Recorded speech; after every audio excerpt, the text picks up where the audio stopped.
കഴിഞ്ഞ ദിവസം 1-2 പൂക്കളായിട്ട് വിരിഞ്ഞ് നിന്ന പനിനീർ പൂക്കൾ കുറച്ചൊക്കെ കൊഴിഞ്ഞു പോയിട്ട് പുതിയ പൂക്കൾ വിരിഞ്ഞ് നിൽപ്പുണ്ട് കേട്ടോ. നല്ല മണവുമാണ് അതിൻ്റെ അടുത്തേക്ക് ചെല്ലുമ്പോൾ. അവിടെ തന്നെ ഒരു ചെറിയ അമ്പഴത്തിൻ്റെ ഒരു ചെടിയും കൂടെ ഉണ്ട് കേട്ടോ. അതിൻ്റെ ഉള്ളിൽ കുറച്ച് അമ്പഴങ്ങി പിടിച്ച് നിൽപ്പുണ്ട്. അപ്പോൾ ഞാൻ അത് കുറേ ദിവസമായിട്ട് ഇങ്ങനെ നോക്കുന്നുണ്ടായിരുന്നു. അപ്പോൾ ഇന്ന് കണ്ടപ്പോൾ ഒന്ന് പാകമായി നിൽക്കുന്നത് പോലെ തോന്നി. അങ്ങനെ എടുത്തൊന്ന് കഴിച്ച് നോക്കി. നല്ല പുളിയായിരുന്നു കേട്ടോ.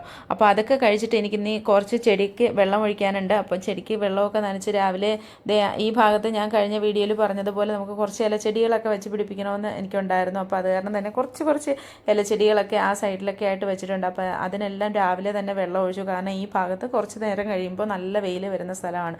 അത് കഴിഞ്ഞപ്പോൾ കഴിഞ്ഞ ദിവസം ചേച്ചിയുടെ വീട്ടിൽ പോയ സമയത്ത് എനിക്ക് വഴുതനയുടെ വിത്ത് തന്നിട്ടുണ്ടായിരുന്നു കേട്ടോ.